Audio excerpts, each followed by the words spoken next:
Okay, it's 6:05. Peace, everybody. Turn on my camera here.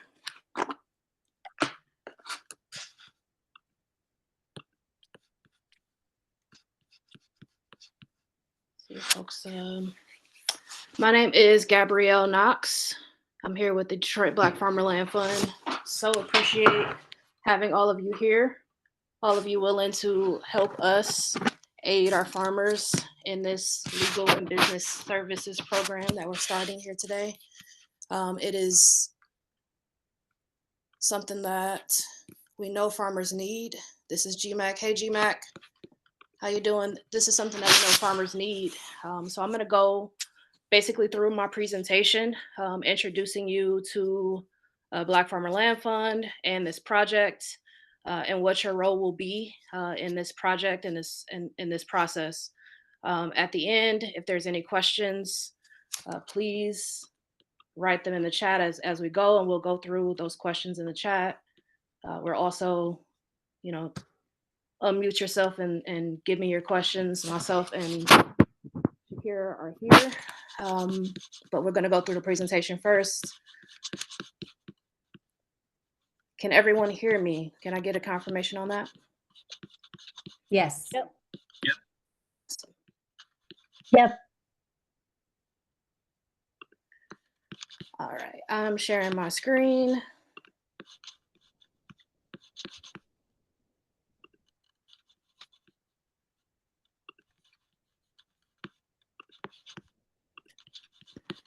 And let's get right into it. So, Detroit Black Farmer Land Fund, Legal and Business Services. This program is empowering Black farmers through operational support. Quick introduction. Detroit Black Farmer Land Fund is a program of the Detroit Black Community Food Sovereignty Network. Black Farmer Land Fund is a coalition of 3 longstanding Detroit urban farming organizations with the collective mission to rebuild intergenerational land ownership for Black farmers in Detroit. The Detroit Black Community Food Sovereignty Network, Oakland Avenue Urban Farms, and Keep Growing Detroit are those coalition members. This legal and business services program is in collaboration with the Detroit Farmer Collective. That is a collective in Detroit that we were able to secure funding for this project with. Just a quick outlook of this program and some of the slides we'll be covering. Program overview. We'll talk about some program goals, key services that you guys could provide to our farmers, process and procedure. We'll talk about payments, and there'll also be some forms that you can access via this slide deck here. So program overview. Our legal and business services program is designed to empower Black farmers across the city of Detroit, bridging access to services, supporting businesses, operations, and promoting long-term success. So essentially, we want to provide access and bridge this gap for business operations, legal services, and overall business support, which in turn should promote long-term success for farmers. Program goals is to increase efficiency in farm management and operations, reduce barriers to accessing resources such as grants, permits, and financing for our farmers. Also goal 3, strengthen overall capacity of Black farmers in Detroit. And so we hope that this work meets those goals. Some of the key services, I'll go through them pretty quickly. We have a master list of service providers kind of categorized in all of these different categories. So this may not speak directly to exactly what you do, but it falls into these categories in some way. We have administrative services and support professionals helping you manage operations. And so helping our farmers manage their day-to-day operations or organize those things, whether that's a business plan. Human resources, assistance with building and managing your team. Again, helping our farmers kind of organize and manage the team that they have or build the capacity of having a team. Labor support. Urban ag permitting. So this is guidance with obtaining the necessary permits for your farms. We know that our farmers within the city of Detroit need permits. Sometimes they need to change the use of their residential lots. So support doing that work. Property title consultant, ensuring that your land ownership is secure. So making sure that that title work is complete, and you have, a warranty potentially on that title. Marketing, so strategies to grow your outreach and sales. So this could be video, this could be farmer profiles, this could be logos and support with marketing in some form of way. Finance, support with budgeting and financial planning. This could also include thinking about, 1 year goals, 5 year goals, help with kind of planning those things out. Also developing annual budgets as these farmers think about expanding their capacity, bringing in uh, production sales. Entity corporate incorporation, so establishing your farm's legal structure. So thinking about how these entities or these farms are established. Are they official businesses? And so support with kind of thinking about those legal structures and entities that could be developed around farm businesses. Grant writing support, so unlocking these funding opportunities. We know that uh, sometimes that's a major barrier to the access to building that capacity. And Black Farmer Land Fund does a lot of work around infrastructure, but larger grants, larger operational grants, and things that can help support our farmers. USDA support to help navigating USDA programs and applications. Legal support, help achieving your goals as farmers with expert advice and skilled representation. And that can look a lot of different ways. That could be contract reviewing, that could be creating contracts as we think about farmers accepting volunteers, all the spaces that farmers need to think about um, potential liability, as well as building their capacity again. Crop planning, this is something that a lot of farmers who are going into production and heavy production have to think a lot more about, which is optimizing the use of their space. So helping farmers determine when and how much you'll be planting for the season. Also, notary services. Again, these are summaries of some of the key services that we're focused on, and some of the people that are in the room today.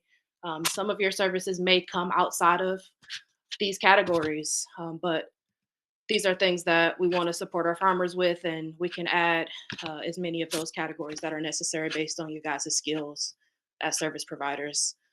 Next section is legal and business services, process and procedure. So this is us kind of thinking about how this process happens. How does it happen? How does this project and this program kind of work?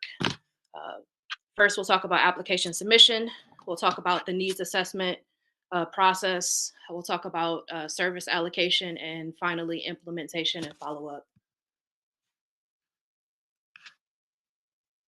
Okay, application submission. So this is our farmers submitting requests for specific services via our intake form. So via flyers, QR codes, emails, we'll be notifying our farmers of this service that we're providing.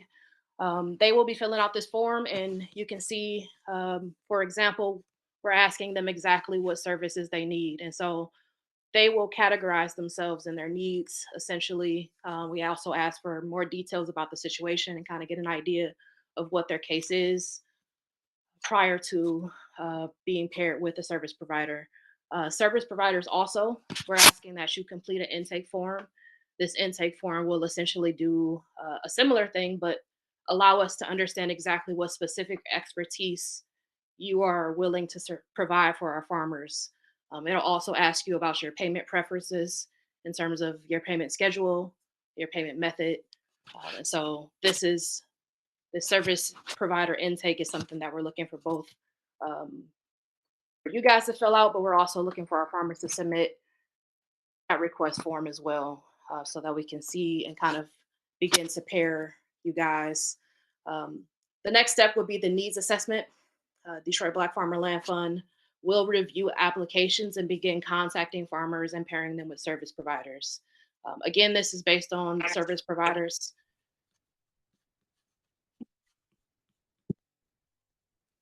We got a question?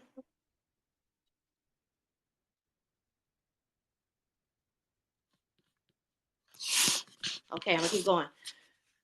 Again, this is based on the service provider's responses, exactly what services you'll be providing and you're willing to provide to our farmers. And this is based on our farmers' responses to the intake form as well. So that needs assessment will happen. And in that process, we'll begin service allocation. So farmers will be matched with specialists and resources tailored to their needs.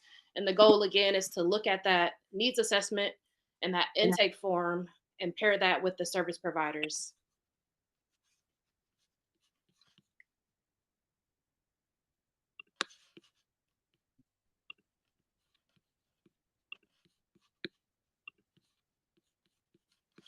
All right, stop sharing my screen for 1 second. Do we have some questions? Can I mute everybody else? I think it was just some feedback from your mic, Gabby. I think Okay, you were already, everybody was muted. everybody's muted. All right. I did have a question. I don't want to necessarily get paid. I just want to do it because it's a part of my job. Is that a thing? And how does that work for everybody? That may not be the situation for all people in here, but that kept coming up for me. Yeah, absolutely. Are about to get there, but I'll tell you on that intake form, it does ask in the payment section, asking you about your payment method and your payment preference. It does ask if you are working in kind. If you're specifically working for an entity that is already paying you for your labor, it does ask you to note that Okay. on that intake form. So the intake form is pivotal, right? That's going to help us understand who's working for someone already that will already be compensating them. It's also going to help us know how to pay you, just Right on. generally. Right on. Thank you. Absolutely. Going back to it.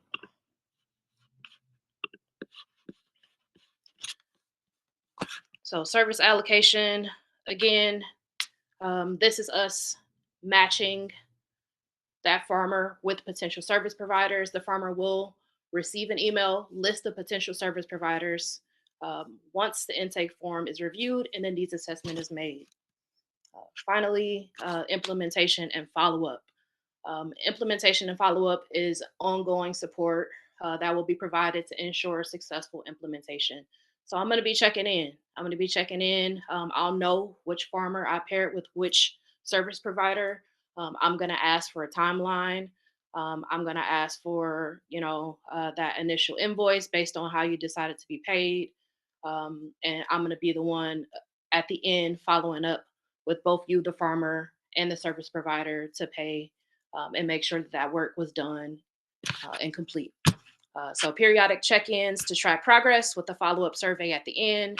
I'll also give you that final survey, which will ask essentially what service did you provide.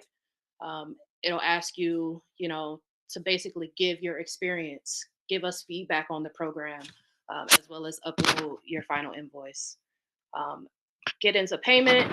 Service providers will be given the evaluation form. Again, this is the initial intake form, asking them to note their preferred payment schedule and payment method. This evaluation form will also help us identify service providers who are working through in-kind services and being paid from their current employer. So that speaks to Patrice's question. Again, on this form, it'll ask you that, and you'll be able to note that, and you won't be required to answer the rest of those questions. If you are paired with the farmer, it will be paid based on the payment schedule and the method you've selected. So you'll see here what is your hourly rate, what is your flat rate, what payment options works best for you. Being paid 100% at the end, 50% for your services up front, and 50% on completion. You will be able to answer those questions. And obviously, if you're not being paid, you can select, NA, it does not apply. Um, and then give us information about how you want to be paid via check, check pickup, check mail, PayPal. It gives you a few options. So, um, lastly, here at the bottom, if you are invoicing, again, Detroit Black Farmer Land Fund is a program of Detroit Black Community Food Sovereignty Network. And so you would invoice DBCFSN. The address is here. Make sure that you include the second floor. The first floor is the Detroit People's Food Co-op, and we share that building with our beautiful co-op. Lastly, these are the forms that we've talked about. Service provider intake form. So that's the first form. We ask the service providers to complete this form prior to providing services to our farmers. This form will help us understand your payment needs, your expertise, and the capacity you have for working with our farmers. Lastly, we ask that our service providers complete this form after working with the farmers. This information will help us record what services were provided. We can collect final invoices and give us insight on how to better the program with feedback from our service providers on their experience. So essentially, intake form again is us kind of getting those initial questions asked, understanding what your expertise is, what your preferred payment method is, and what your capacity is, and then lastly, this evaluation form is really us asking, how did it go? How did it go? Provide us feedback. This is also our opportunity to collect those final invoices. Um, and then I have a couple notes here, but then the end of this is again, I'm the contact person. My name is Gabrielle Knox. I am the current director of the Detroit Black Farmer Land Fund, working in partnership with the committee and Shakira here at DBCFSN to introduce this program. This is really exciting and something that we've been wanting to do for a little bit, seeing it manifest now. So thank you guys. I do have a couple notes that I can read, things that may or may not have been covered, but I'm open in the space for questions, thoughts, any clarifications that are necessary on the presentation that I delivered. Direct presentation, as always, on point and real cool. The one question that I have is like, was it already like a survey of services that awardees has like filled out of services that they were looking for? Like, is that, and then if so, is it like a matching or pairing kind of gonna happen from there, or is it one of those things where you all will just provide that information to the awardees of like, okay, here's a database of service providers? Sweet. Thank you, Kyrie. I think a little bit of both. So there is, as well as an intake form for you guys as service providers, there is an intake form for farmers. And so farmers will be narrowing down their needs and kind of putting themselves in particular categories to help us then connect them with the services that you guys say that your expertise is in and you can provide to them. So a little bit of both. They are also filling out an intake form, and then we'll be doing the work to make that connection and make available to them a list of people who kind of fit the different categories that they're looking for. Did that answer your question, Kyrie? Yeah, thank you. Absolutely.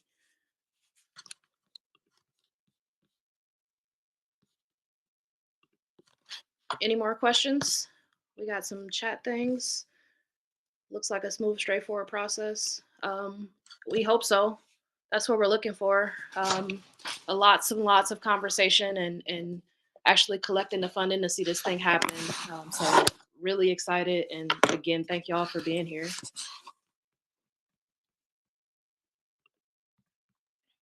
Hi, Gabby. I have a question. Hello, everyone, greetings. How many farmers do you have that are seeking assistance? So there is a farmer orientation similar to this one scheduled for January 23rd. And that will be sent out. That invitation is sent out to all of our farmers, right? All of our awardees, people within our network. We'll also be putting this, in newsletters and social media. And so it's really hard to put a number on it. We are kind of going with the intention that we're also collecting more dollars to support this initiative and seeing how long it can go. So realistically, I don't have a number But, I think as service providers, please note on this intake form your capacity, and we can work around that, and make sure that we have enough people to service the response that we may get. Does that answer your question? Yep, yep, thanks. Awesome.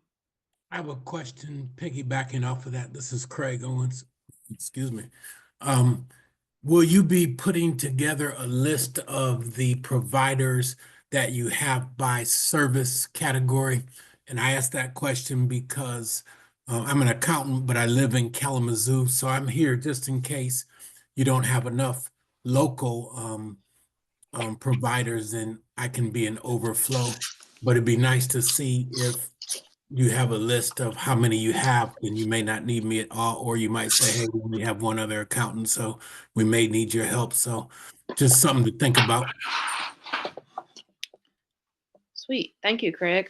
So we do have you guys categorized on what I'm calling a master list. It has been internal up to now. We have not shared anyone's direct contact without having this orientation and everyone's direct buy-in. But they are categorized, Craig. And so I could maybe outside of this, we can talk about how many people we do have. And again, based on the response we get, it may be necessary to have you, even with the people we already have as accountants and helping. Sounds good. Thanks. Absolutely. Any more questions? Let's see what we got. Is a timeline for when the services have to be done? That's a great question. I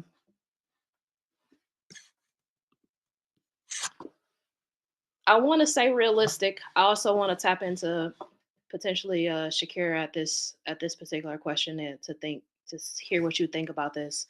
I'm thinking realistic.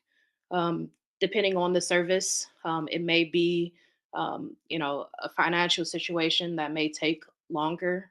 Some of it may be the grant deadline that a particular farmer may have, but I would say realistic.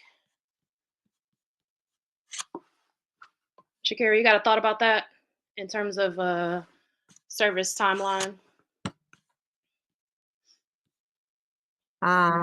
It varies. I mean, there's not really a deadline to provide the services by. I guess we would co-create. We would ask for you as the service provider to co-create that with the grower or the farmer that you're working with. So we're rolling this out in January because this is the prime time for administrative work for farmers when they're not in the field. And ideally, many farmers may want a lot of the services, depending on what the services are, provided before they're really busy in the field, May, June, July, August, September. But again, it's up to you and the farmer, really. So there's no strict deadline or timeline.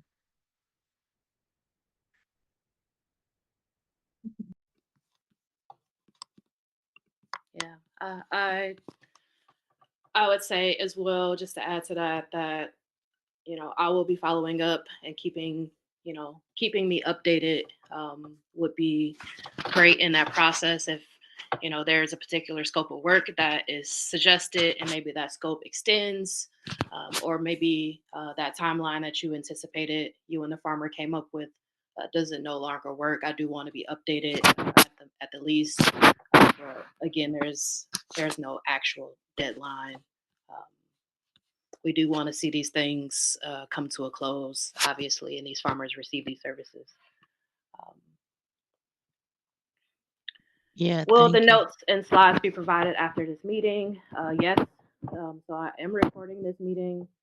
I can send you this recording, and I can also send you the slides that I made.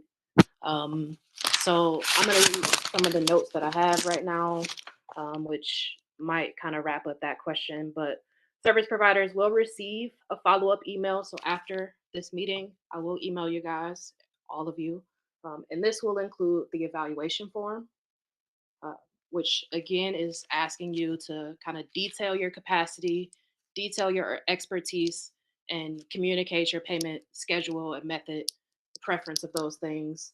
So you'll receive that evaluation form as well as a slide deck. And any updates necessary, I can also throw in this recording if folks want. Another note, I think I mentioned it already, farmers are going through their orientation on January 23rd, in which case, kind of in your minds, you can imagine, at least for the next week, no one is filling out this form because orientation hasn't happened. And so after farmers receive their orientation, they'll begin hopefully filling out their intake form, and the process can kind of begin from there. And so the earliest potentially you could receive, a matching, I would imagine, is the end of the month, beginning of February, just based on those farmers going through that intake process, that orientation process, and then filling out their intake form. Also, the sooner you give me your intake form, the evaluation form, the faster we can begin that pairing. Yeah. Let me see if anything else is going on in the chat. Gabrielle, this is Amy with the USDA. Hello, Amy. Hi. Okay, so I just wanted to give you a quick update too, that we now have some presence in some regular presence in Detroit. So we have been allocated a space at 2200 Hunt Street. And we have a staff there every Tuesdays and Thursdays. They just started doing this last Tuesday, and then Thursday was a holiday for us. So we've just done it one day. But we do have FSA service provider there now every Tuesday and Thursday from 10 a.m. until 2 p.m. minimum. So I just want to make you all aware of that now. Keep Growing Detroit is going to put out some messaging starting on Wednesday for us to make sure the community knows that that space is available for interaction with the USDA. So I just want to make sure you all knew. Awesome. Thank you. Wrote it down. 220 Hunt Street. Is that correct? 2200 Hunt Street. 2200. Okay. Yep. All right. If we have no more questions, again, the next thing that you should hear from me, I'm gonna look in the chat really quick.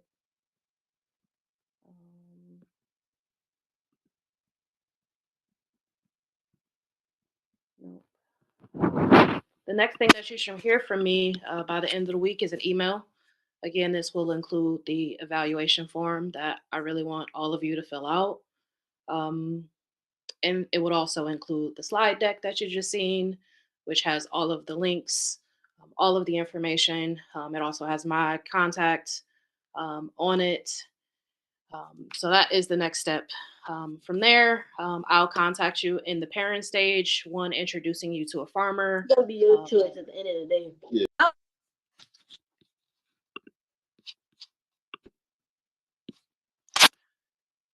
The next time you'll hear from me will be when you're paired with the farmer, and then we'll stay in contact and keep those updates until those services are complete. So thank you guys. Peace T. Thanks, you. y'all. Yay. That was really awesome. Thank you. Great That job, was so Gabby. good. Thank Good you. job, Gabby. No problem. If anyone has any questions, look for my email, Okay. and we can stay in contact. So, peace, everybody. Peace. Thanks again, Gabby.